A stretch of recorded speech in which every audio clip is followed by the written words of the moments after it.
pusa na yan. Ang aming kulit na pusa. Oh. Kulit talaga tong maliit eh. Ang maliit talaga maharot. Itong malaki, maano ito, natutulog ako dyan. Kaso lang naglarutan ng dalawa.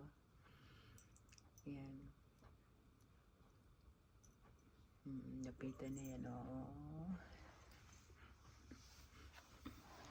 Ayaw niya itong maliit, malaki eh, si Mapin. Maharot itong maliit eh.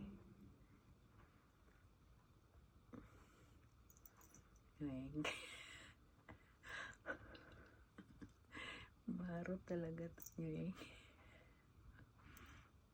Pita na naman niya. Oh.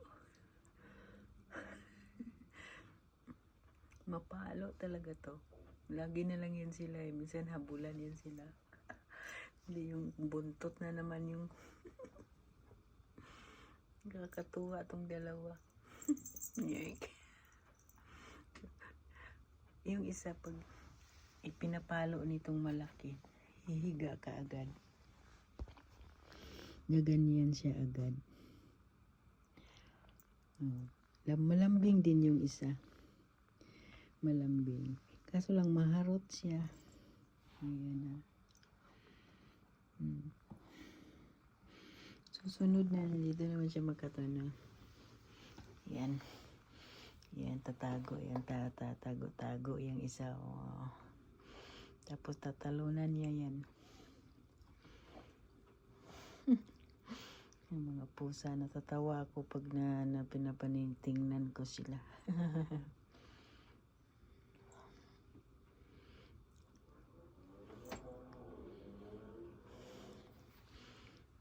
Princess. Princess. Princess. Princess. Aming princess na yan. Aming princess yan. Ito yung aming pusang makulit. Ito tahimik ito eh. Hindi ayaw kasi ni Mapin eh. Yung parang ano siya eh. Hindi siya katulad nung isa na maharot. Ito hindi siya, tahimik lang yan siya. Kasi mataba, mabigat ang katawan mo, Mapin. Mapin. Mapin.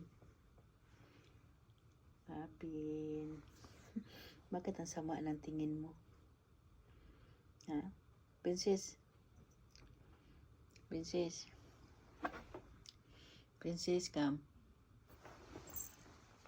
Princess, come. Princess, come. Hoy. Ano ginagawa mo dyan?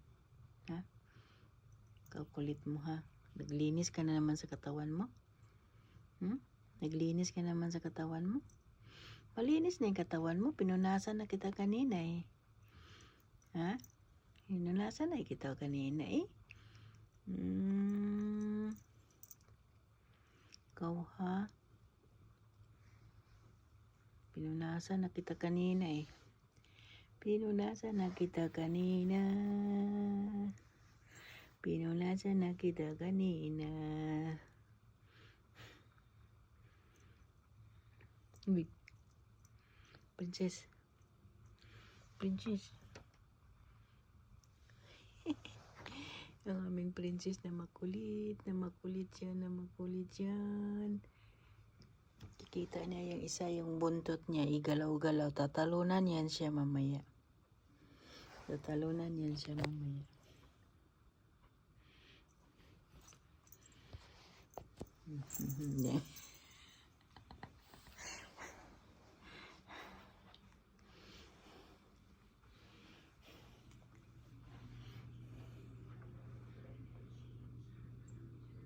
Tahimik lang siya.